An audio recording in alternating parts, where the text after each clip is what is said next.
1 Peter 2. Desire the pure milk of the Word, that you may grow.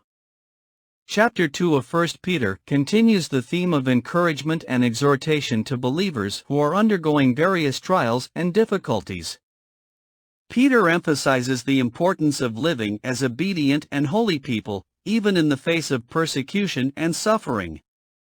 He also focuses on the theme of Christ as the cornerstone of the church, and the importance of believers in building up the spiritual house of God. Exegesis by sections and verses. Verses 1 to 3. Craving pure spiritual milk for growth in salvation. In these verses, Peter encourages his readers to put aside any malice, deceit, hypocrisy, envy, or slander, and instead crave pure spiritual milk, which will help them grow in their salvation. He emphasizes the importance of growing in their faith, so that they may taste and see the goodness of the Lord.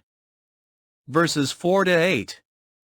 Christ as the chosen cornerstone of the spiritual house. Peter describes Christ as the living stone, rejected by men but chosen by God as the cornerstone of the spiritual house that God is building. He emphasizes the importance of believers in building up this spiritual house, and the blessings that come with being part of this house. Peter quotes from Isaiah 28 and Psalm 118 to emphasize the significance of Christ as the cornerstone and foundation of the church. Verses 9 to 10. Identity as God's chosen people and holy nation. Peter reminds his readers of their identity as a chosen people, a royal priesthood, a holy nation, a people belonging to God, and he emphasizes that they have been called out of darkness into his wonderful light. Peter quotes from Exodus 19 to show that God's people have always been called to be a holy nation and a kingdom of priests.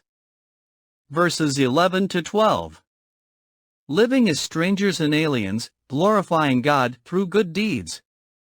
In these verses, Peter encourages his readers to live as strangers and aliens in the world, abstaining from sinful desires that wage war against their souls. He emphasizes the importance of living such good lives that unbelievers may see their good deeds and glorify God. Verses 13 to 17. Submitting to earthly authorities and living righteously. Peter emphasizes the importance of submitting to earthly authorities, for the Lord's sake, whether it be to the emperor or to governors. He emphasizes the importance of doing good, and silencing the foolish talk of those who would accuse them of wrongdoing. Peter reminds his readers that they are free, but that their freedom is not a license to indulge in sinful desires. Verses 18 to 25. Enduring suffering for the sake of righteousness. Peter encourages slaves to submit to their masters, even those who are harsh and unjust, and to do so for the sake of Christ. He emphasizes the importance of enduring suffering for the sake of righteousness, just as Christ suffered unjustly for their sake. Peter quotes from Isaiah 53 to show that Christ is the ultimate example of suffering for righteousness. Overall summary. 1 Peter chapter 2 continues the theme of encouragement and exhortation to believers who are undergoing various trials and difficulties.